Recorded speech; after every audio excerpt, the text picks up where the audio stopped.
Boa noite, meu nome é Matheus Falivene, eu sou professor de prática penal de vocês e hoje nós vamos falar sobre o habeas corpus, certo? Acabei não botando conteúdo nessa aula, porque eu terminei aqui correndo, porque vai ter reunião daqui a pouco, mas enfim, a gente vai tratar do habeas corpus, primeiro começando pelo conceito de habeas corpus. Tá? Essa aula, na verdade, eu vou dividir em duas partes. Essa primeira parte eu vou gravar e daí a segunda parte eu vou dar ao vivo para vocês logo mais à tarde, certo? Então, primeiro o conceito de habeas corpus. Coloquei lá. A Constituição Federal prevê, na norma do artigo 5º, inciso 68, que conceder-se-á habeas corpus sempre que alguém sofrer ou se achar ameaçado de sofrer violência ou coação em sua liberdade de locomoção por ilegalidade ou abuso de poder. Tá, e aqui, né, o alguém, né, ele se refere à pessoa física, aquela pessoa física que tem a sua liberdade de alguma forma cerceada. A gente vai estudar isso um pouco melhor depois. Portanto, né, o habeas corpus ele é uma garantia individual aos direitos de locomoção, consubstanciando em uma ordem dada pelo juiz ou tribunal ao coator, né, autoridade coatora, fazendo cessar a ameaça ou coação à liberdade de locomoção em sentido amplo. E liberdade de locomoção em sentido amplo é o direito do indivíduo de ir, vir e ficar. Tá? Então, modernamente, o habeas corpus é tido como meio idôneo para garantir todos os direitos do acusado e do sentenciado relacionados com a sua liberdade de locomoção, ainda que pudesse, na simples condição de direito meio, ser afetado apenas de modo reflexo, indireto ou oblíquo. Esse último parágrafo significa que o habeas corpus no processo penal ele cabe para tudo, ou praticamente tudo.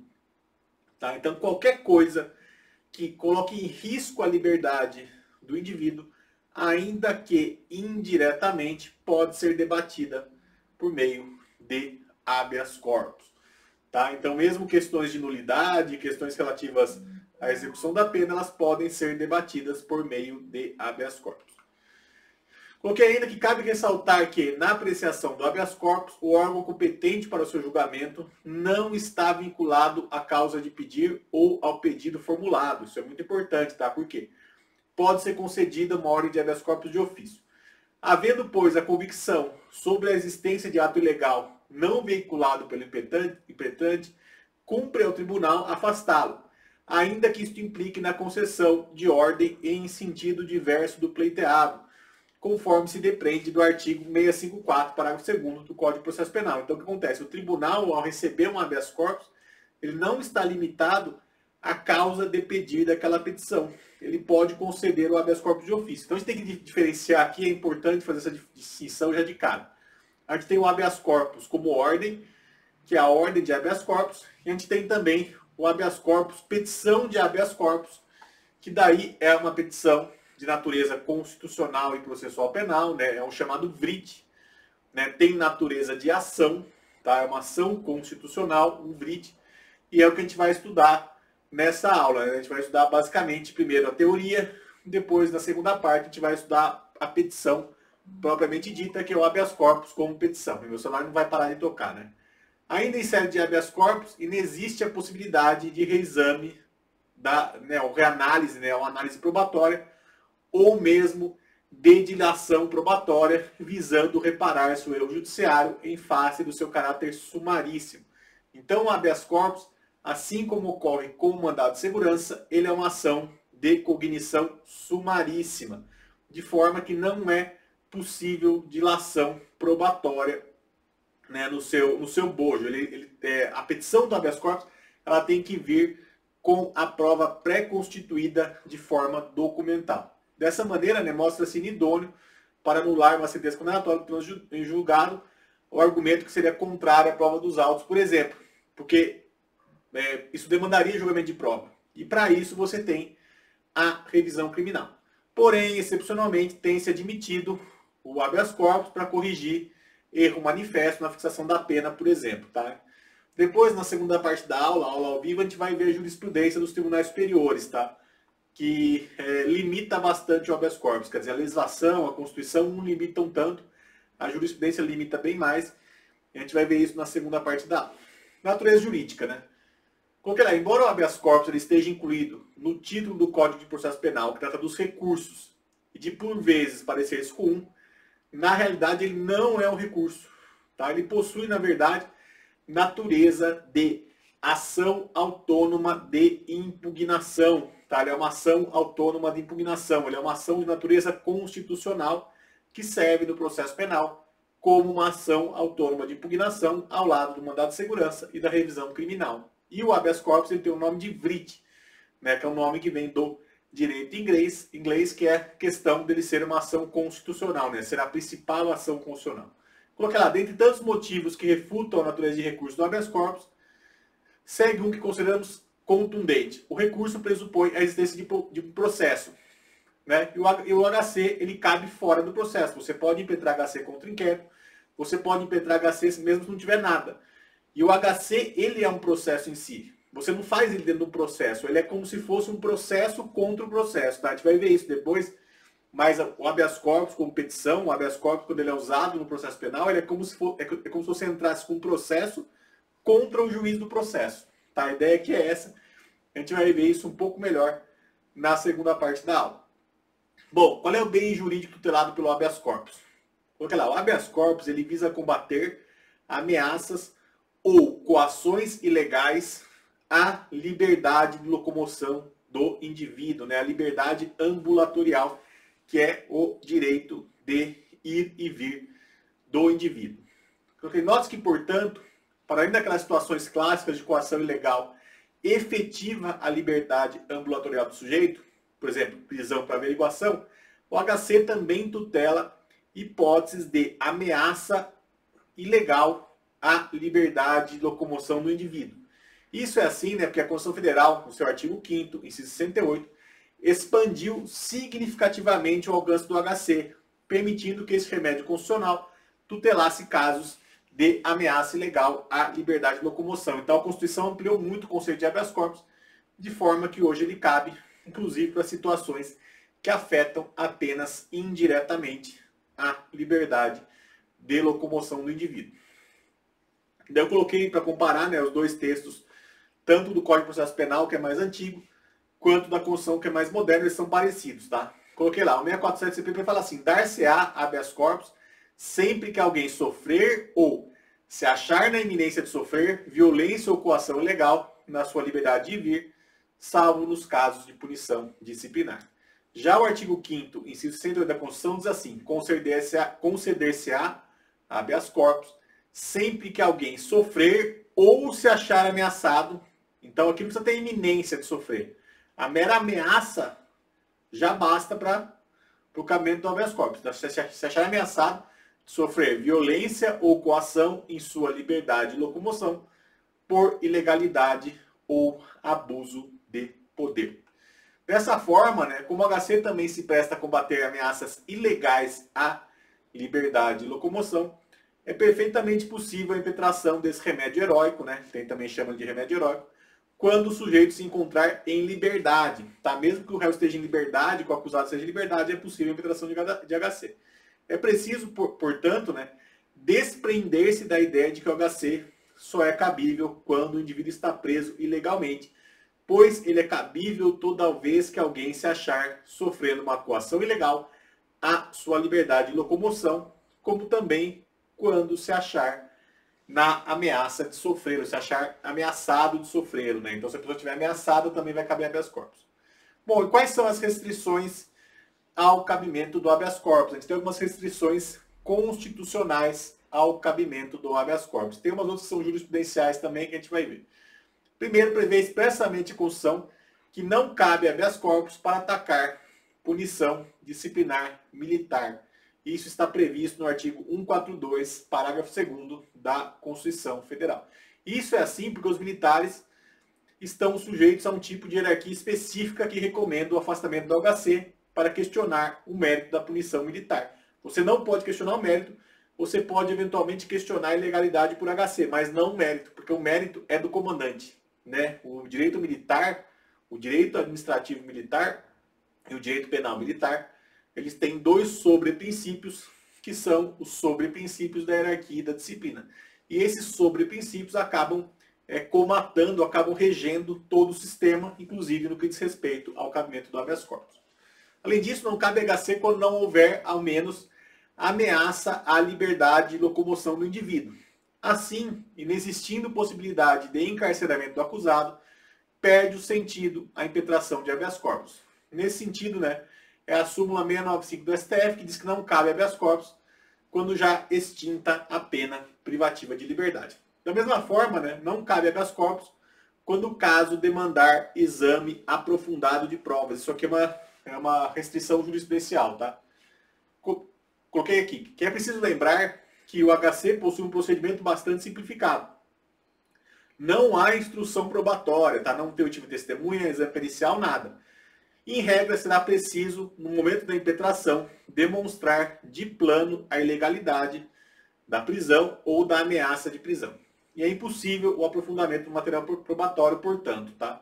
Então a questão, como eu falei, o HC é uma ação de cognição sumaríssima, a prova, em 99% dos casos, é prova documental no habeas corpus, tá? Você tem que comprovar a ilegalidade por meio de documentos.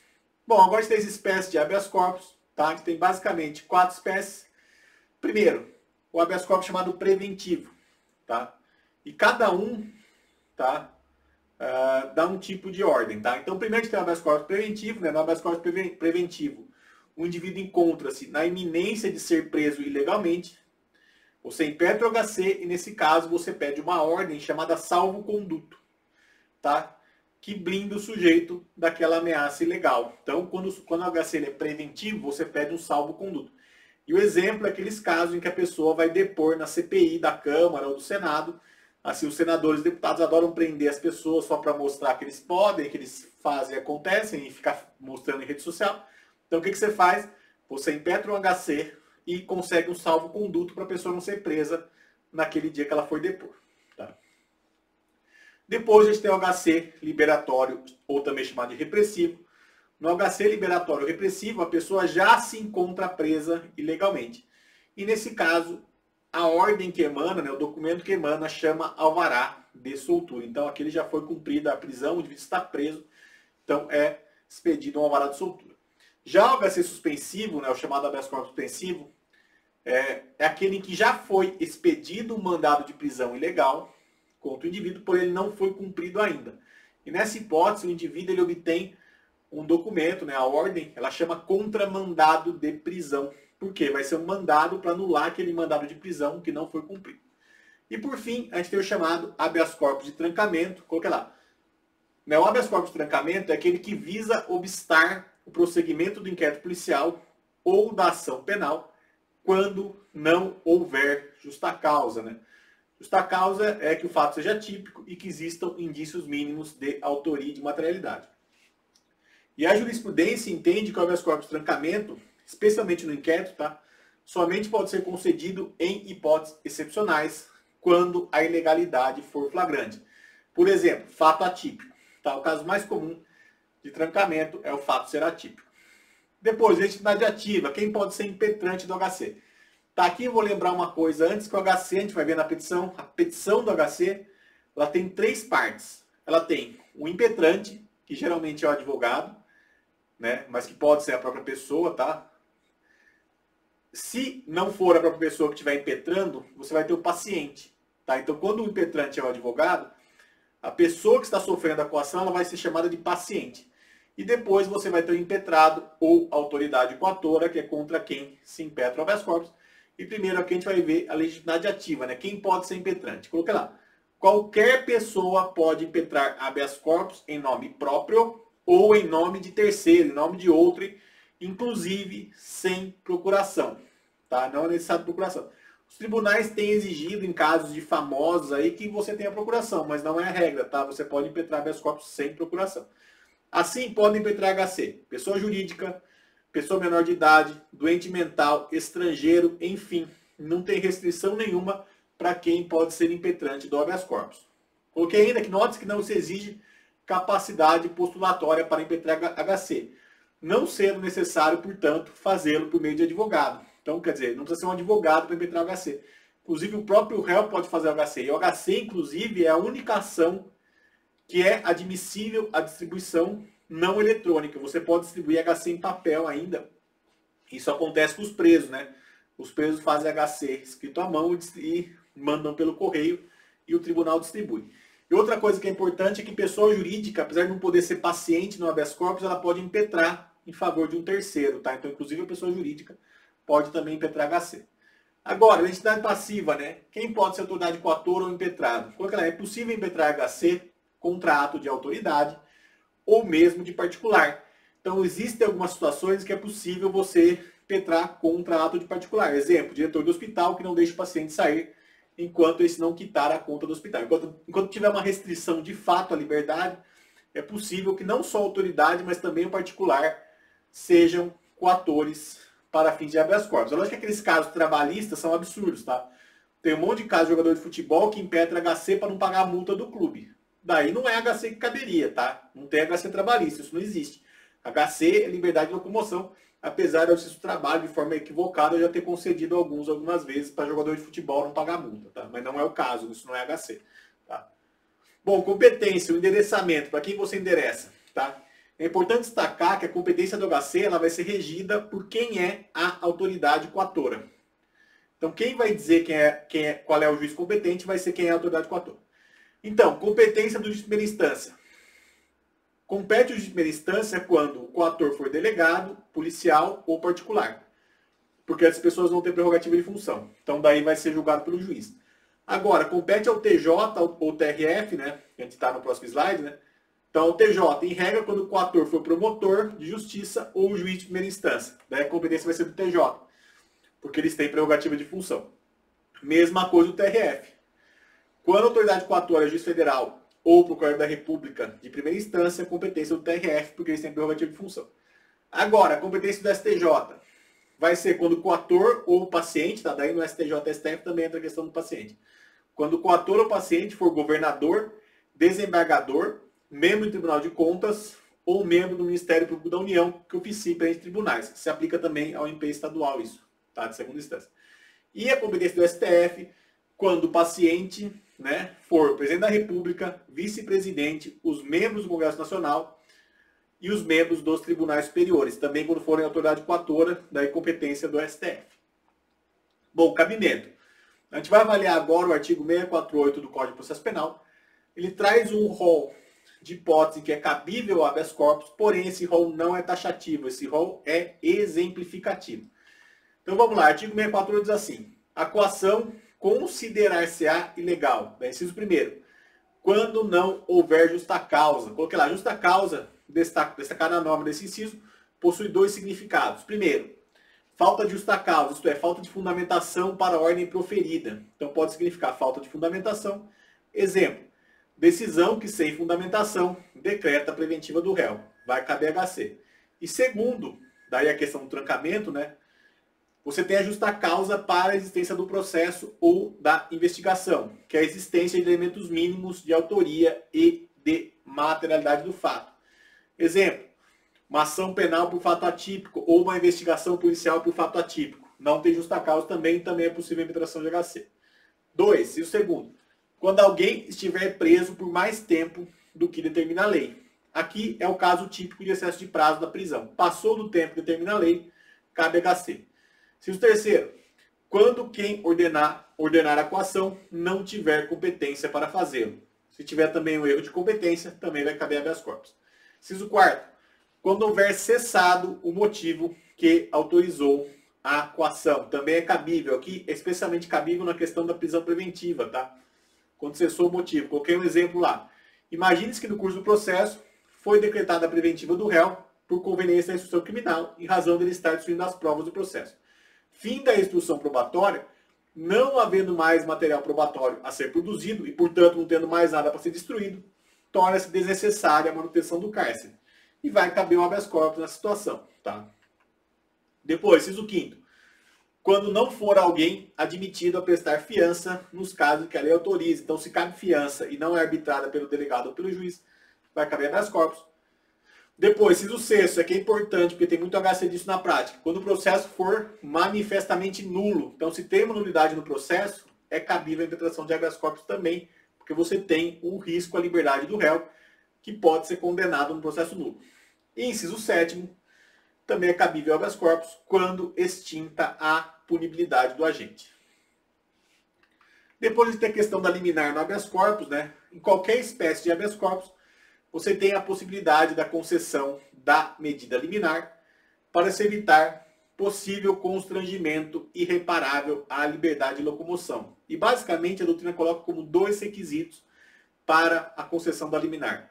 Primeiro, o periculum in mora, tá? E depois o fumus boni iuris. Periculum in mora é o risco de que, sem a liminar, a liberdade de locomoção do indivíduo seja constrita por uma ordem ilegal. Isso é o periculum in mora, o perigo da demora.